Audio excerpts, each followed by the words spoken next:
game in the middle of your 6-yard box when the shot is directly at you, it's hard to point the fingers at anyone else. Yes, I am on board with everything that you guys are saying. But on that play specifically, Almada, the pass inside to Lacazette that sets up Shirky originally, then Mikautadze comes inside. Lyon playing in such tight spaces. You're telling me that nobody at Manchester United can get that out? Like, sure, the goalkeeper is the majority of blame. That shouldn't be happening.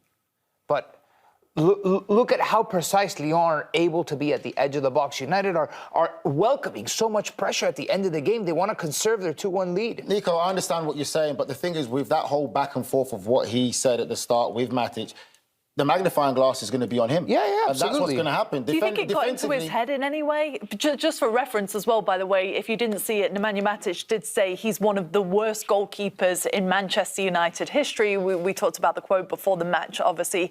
Do you think in some ways he was kind of distracted by everything that was exchanged before the match? I mean, I wouldn't say he was distracted, but he's one of the worst goalkeepers in Manchester United history. We talked about the quote before the match, obviously.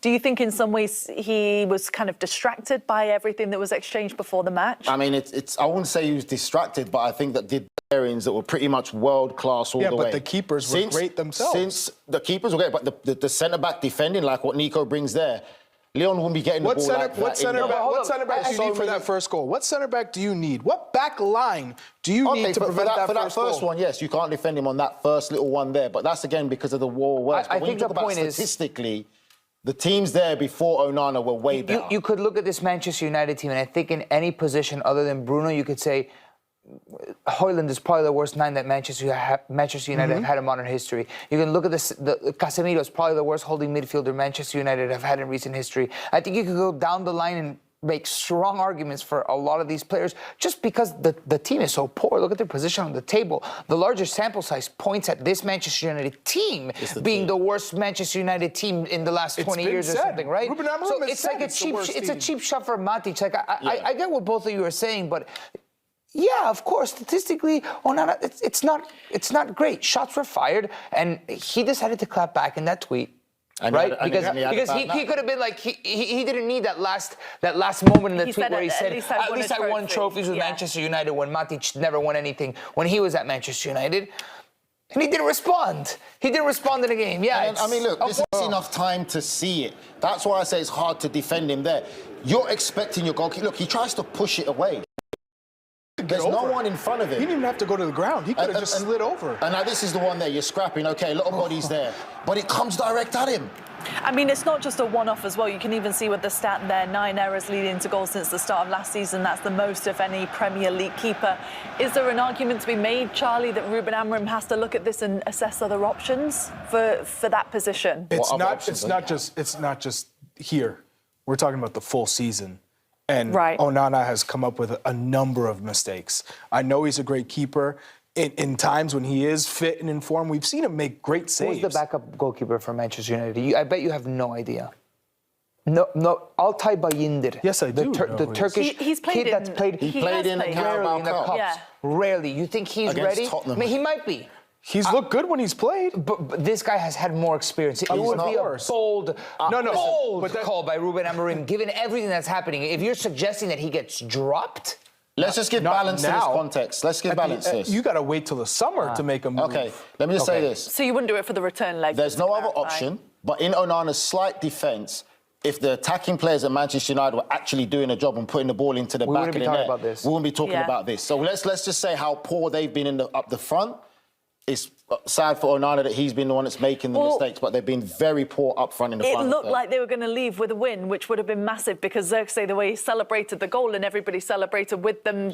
I mean, 88 minutes in, you think there's a pretty good chance now that could be it, Charlie. Yeah. But obviously it didn't play out that way. Do you think Lyon is the happier of the two with the result, getting that late goal? Absolutely. I mean, you could easily say, oh, we lost this game, we conceded late, and Lenny Yoro scores, but we got to go back to where Manchester United have struggled, and that is in front of goal.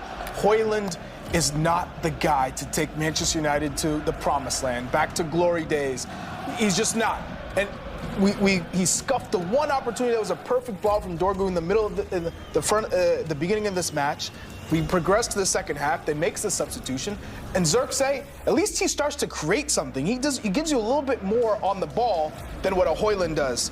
And what I love about him in this goal, look at Bruno Fernandes. He sees it early, plays a beautiful ball, and Xerxes just guides it home. But again, it was Bruno Fernandes who made the initial run, didn't get it, come back onside and puts a world-class ball.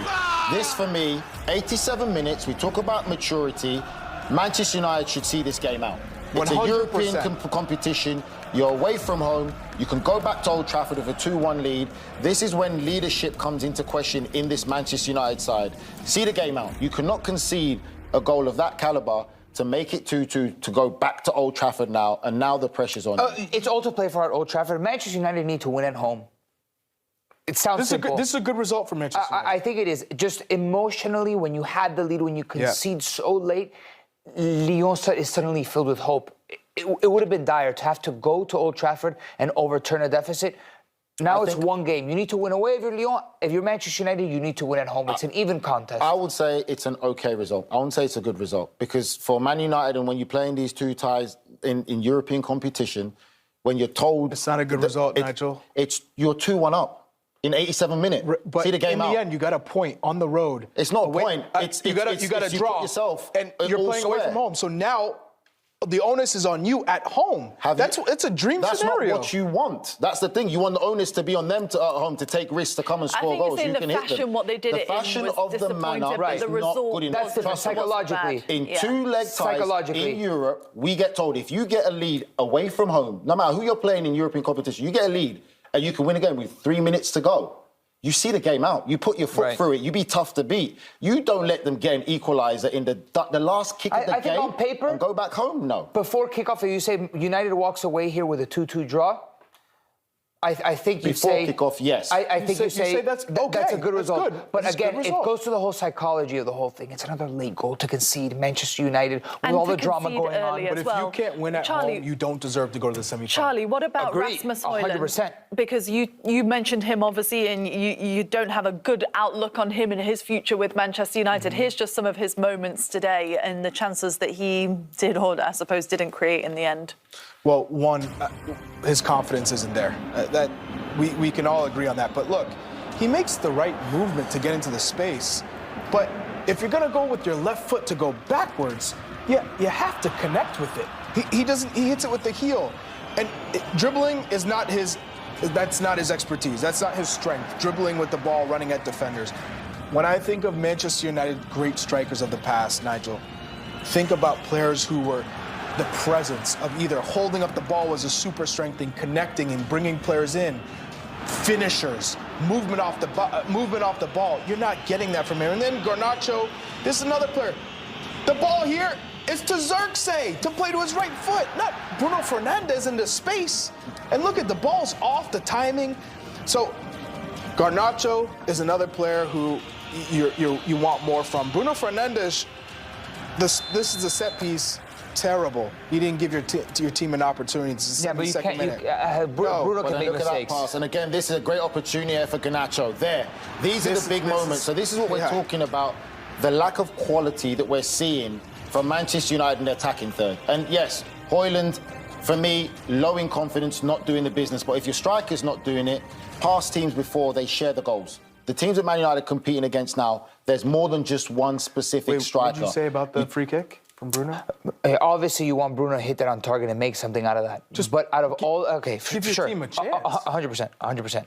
But I feel like out of all the players to be critical of Manchester United, the last guy is Bruno, because he consistently performs. I agree, but you got to call a spade a spade. Yeah, that's fine. That was a horrendous free kick. Yeah, I would say for me, Garnacho, Højlund need to do more. We've just shown the clips to see. For me, it's just not good enough for where they're at right now. Forget the whole Manchester United thing. If you're at the top level, they've got to do better. That final pass has to be better. He needs to be scoring more goals.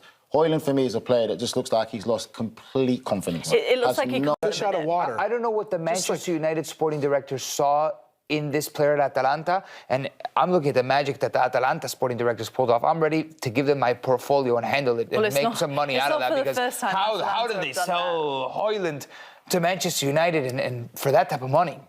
But I always say when you look at football matches sometimes, look at players' body language, look at their facial expressions. It tells you a lot what's going on. And when I look at Højlund, when I look at that first chance that Charlie says he had even enough time to take a touch, set himself, open up, or maybe even go into that far corner. No confidence. And the second time when he's driving with the ball, you can see he's just so anxious to get a shot off that he shoots and he's completely off balance and he slips. That, for me, is a player that's trying too hard, doesn't believe in himself anymore. I don't even think he even really realises what he's doing on the football pitch, which is just, it's a big problem. And if you cannot score goals and make things happen in the final third, it's going to be an awful long season. I've played with players who have similar quality to a Højlund. And if they aren't confident, if your team isn't keeping possession and defensively sound to give him the best chance to grow and evolve, because he wasn't at the level needed for Manchester United to compete for top four, to compete for trophies. He needed to grow to get there. And where the team is, he was going to be asked to do too much or do things that were out of his comfort zone. OK, but I'll say this then. If I was playing in that team now, I would say to Højlund, oi, hold the ball up. I know you're going through a tough time. Don't try too much. Hold the ball up, bring us up as a team. You're going to get your goal, kid. That's what it takes. That's the All manager. it takes That's is one of... It's not the manager. It's also the players. They've got experienced players. Just to talk to him to say, listen, you're going through a tough time. Okay, Casemiro's experience. Casemiro could say that. There's players there. We're maybe taking too much responsibility from these players. It's not hard to say a young kid, you're going through a tough time, lad. Just hold the ball up. Bring us up the pitch. You're going to get your goal. I promise you, you're going to get the goal. Hold it, set it, and spin. Speaking of Ruben Amorim, let's just hear from him following the match. He's just been speaking to the media. So he said no to changing André Onana for the next leg. Do you think, though, Charlie, it will be something that he takes more into consideration as the days go on? No, I think he's made his decision of, this is my keeper. This is my best keeper. He gives us the best chance to win. But everyone's capable of making mistakes. Unfortunately for him, when all the eyeballs are on him, given the comments from Matic, he made two mistakes, one major mistake in this one. But I don't anticipate him making a change in goal. It's smart manager there. You talk about, you could see he was agitated, but how he answered the question was what a smart, intelligent manager and calculator do. He said, we're going to take it one game at a time and pick the best players who will play. So he's not saying he's going to drop him or not drop him, but the reality of it is he doesn't have a better quality. No, we're going to carry on as we are. One game at a time and pick the best 11. That's what he said. So he's not making it a big deal, and he knows exactly what the reporter's trying to do. He protected his goalkeeper. But the reality of it is he doesn't have anyone else better than Onana. So he knows he's stuck with him. And he's frustrated. Exactly there. Should have gone away with the win. That's the mindset that they tell you, and you know in that dressing room, in these European competitions, in those situations, there are minutes to go, kill the game off. Even when they draw in a European night away from home, it still feels like a negative, doesn't it, for Manchester United?